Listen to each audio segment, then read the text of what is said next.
Welcome to this episode of the Federal's Worldly Wise, a weekly program that tries to make sense of issues in the international arena. This week, we look at the enigmatic Kamala Harris and her politics. For the record, she is currently the United States Vice President and the Democratic Party's candidate for president in November's US presidential elections. Until very recently, she did not matter. None knew what she was doing, what her thoughts were, and whether she mattered at all. Everything changed on that dramatic Sunday of July 21st. United States President Joe Biden dropped out of the presidential race. As he was dropping out, he endorsed Vice President Kamala Harris as the replacement candidate. From a virtual non entity, Kamala Harris, literally in a day, shot into the limelight. A tired looking Democratic camp shot out of bed, suddenly energized, and since then has turned the presidential race upside down. Trump, confident that he had the presidency in his pocket, looks like he has woken up from a pleasant dream into a nightmare. All his arguments to fix Biden now seem obsolete and useless, and the Republican camp has a major problem. The new kid on the block is inscrutable. The absence of a clear politics was Kamala Harris's perceived weakness, but now that has turned into her strength. Trump's team is struggling to pin her to something that will stick and go against her. So far, nothing seems to be working. Her popularity continues to rise. During the 4 years of the Biden presidency, Kamala Harris was completely low key to the point where few knew what she was doing. There has rarely been such a low key vice president in recent US history. Her sudden rise as candidate for the presidency has taken the sting out of the Republican fight. Opinion polls in general show she is leading the race, including in swing states, even if by a small margin. So, what is Harris's politics? Why is it difficult to fit her as a this or that? Harris's Republican rival, former President Donald Trump, calls her a socialist lunatic or a radical left lunatic. Not satisfied, he gets even more personal, describing her laugh as that of a crazy person. Republican running mate J.D. Vance crossed all limits, calling her as a childless cat lady. These absurd personal invectives reflect the frustration in the opposition Republican camp at not having any majorly substantive issues to criticize her. Be that as it may, the general consensus is at heart she is a pragmatist. Take her views on the Israel Gaza conflict. Harris is a firm supporter of Israel, but on Gaza, she has said the Israeli assault must stop and a ceasefire has to be worked out. For those expecting a stronger reaction against Israel and its assault on Gaza, this could be a disappointment. But one cannot put it past her to pressure Israel more than what the current Biden administration has done so far. There are earlier instances of Harris's not so rigid positions.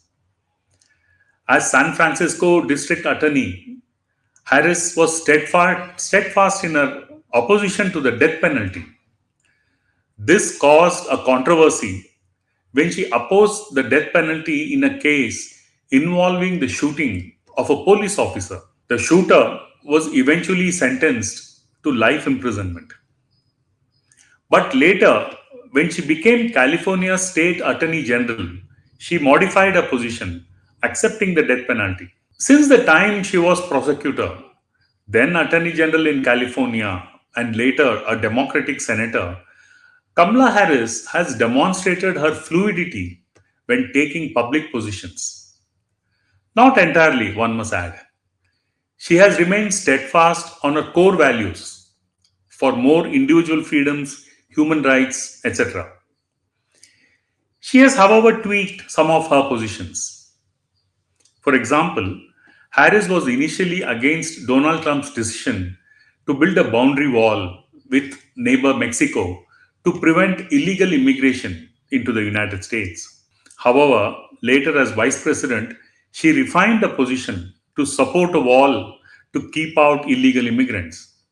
She has in fact promised to allocate at least $650 million for the wall if elected president.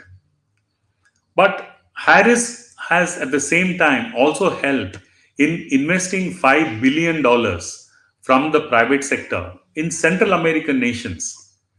In her view, a more developed Central America would prevent the need to illegally migrate into the US, thereby reducing the pressure on the boundary. Similarly, Harris was earlier a supporter of Medicare for all and to eliminate private insurers. Now she has modified her stance to be more accommodative to private medical insurance companies. Her fluid, if not shifting views, are open to interpretation. Some call her a political pragmatist. Critics see her politics as one of opportunism. Analysts point out that Harris does not have an overarching political vision. Again, this results in at least two ways of looking at it: that she is willing to listen to an opposing argument and is not dogmatic about her beliefs. The other view is she is prone to be shifty on issues and hence unpredictable.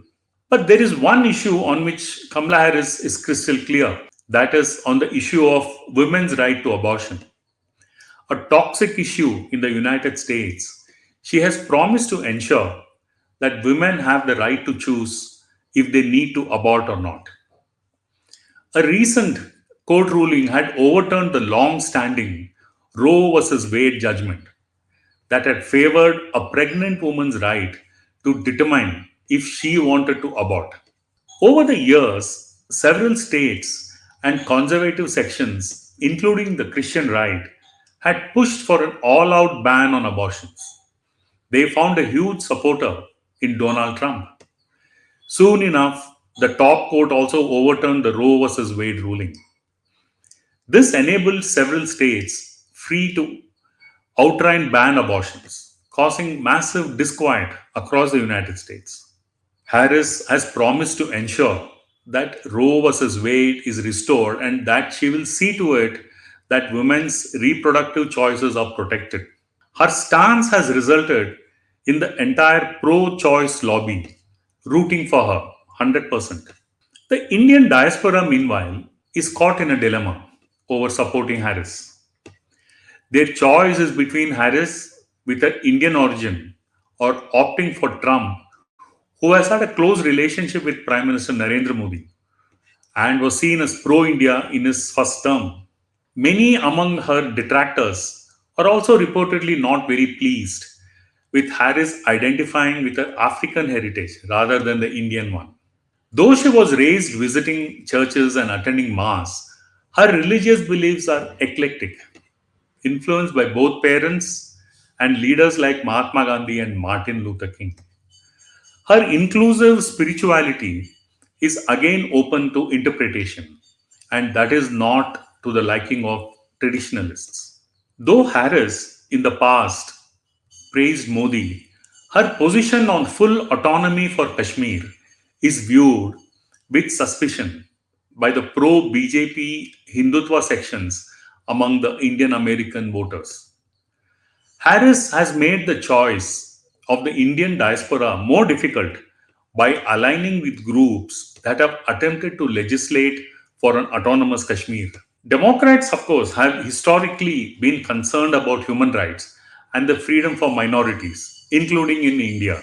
With a spike in the attacks on Muslims and Christians in India over the last decade, an administration headed by Kamala Harris is expected to raise concerns. This is something that the right wing sections in the Indian diaspora do not find palatable. On international issues like the Ukraine Russia war, she is clearly with Biden and is expected to follow through on his policies of backing Ukraine to the hilt militarily, strategically, and diplomatically. Her views on China is also in tandem with the larger Biden administration, if not the US's foreign policy establishment. That Beijing is a global rival and needs to be countered wherever and whenever possible.